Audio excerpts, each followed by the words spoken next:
ABC are 3 partners. ఏబిసిలు ముగ్గురు partners అండి. Renting a pasture field. A puts in oxen for 7 months. A అనేవాడు ఏంటంటే 10 ఎద్దులు తీసుకున్నాడు, ఎద్దుల జతలు తీసుకున్నాడు, 7 months ఉన్నాడు బిజినెస్లో. బి పుట్స్ ఇన్ 12 ఆక్షన్, 12 జతలు ఎద్దులు తీసుకున్నాడు, 5 months ఉన్నాడు. C puts in 15 oxen for 3 months. C అనేవాడు 15 జతలు ఎద్దులు తీసుకున్నాడు అద్దెకి, 3 months బిజినెస్లో ఉన్నాడు.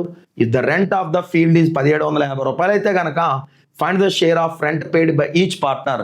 ఒక్కొక్కడు ఎంత పే చేస్తాడని అడిగాడండి. సో చూసుకుంటే కనుక 10 ఆక్షన్స్ ఫర్ 7 months అండి ఏ అనేవాడు. బి అనేవాడు ఏంటంటే 12 ఆక్షన్స్ ఫర్ 5 months అండి. సి అనేవాడు పరిస్థితి ఏంటంటే 15 ఆక్షన్స్ ఫర్ 3 months. లెక్కలో ఉన్నదే నేను వేశానండి. సో చూసుకుంటే ఇది 70 అండి, ఇది 60 అండి, ఇది 45 అండి. 5 14 70, 5 12 60, 5 9 45. ఓకేనా? ఈ రెండు ఎక్కంతో పోతా చేయకూడదు, ఈ 3 ఎక్కంతో పోతా చేయకూడదు. ఎందుకంటే కామన్ క్యాన్సిలేషన్ ఒకే నెంబర్తో అయితేనే చేస్తాం, లేదంటే లీవ్ ఇట్. ఓకేనండి?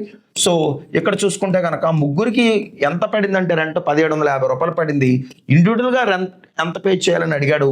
సో 14 బై టోటల్ ఎంత అంటే 14 + 12 26, 26 9 ఎంత అంటే 35. ఓకేనా డి రెస్పాన్స్? సో చూసుకుంటే కనుక 35 5 అండి, 5 5 25, 2 చూడండి 5 3 15, 15కి 2 కలిపితే 17. ఎన్నిసార్లు పోయిందంటే కనుక 50 సార్లు పోయిందండి. డి రెస్పాన్స్ చూసుకుంటే కనుక ఇక్కడ చూడండి 14 5 ఎంత అంటే కనుక 14 50 700. అవునా? సో చూసుకుంటే కనుక నెక్స్ట్ ఏంటంటే 1750 ఇంటూ 12/35 అండి. ఓకేనా డి రెస్పాన్స్?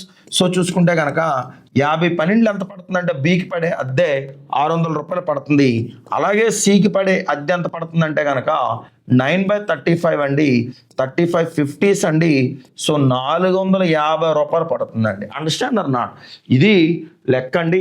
డి రెస్పాన్స్ చూడండి, capital into time, capital into time, capital into time వచ్చేసరికి ప్రాఫిట్స్ రేషియో వచ్చింది. ఇండివిజువల్గా కనుక్కున్నాం.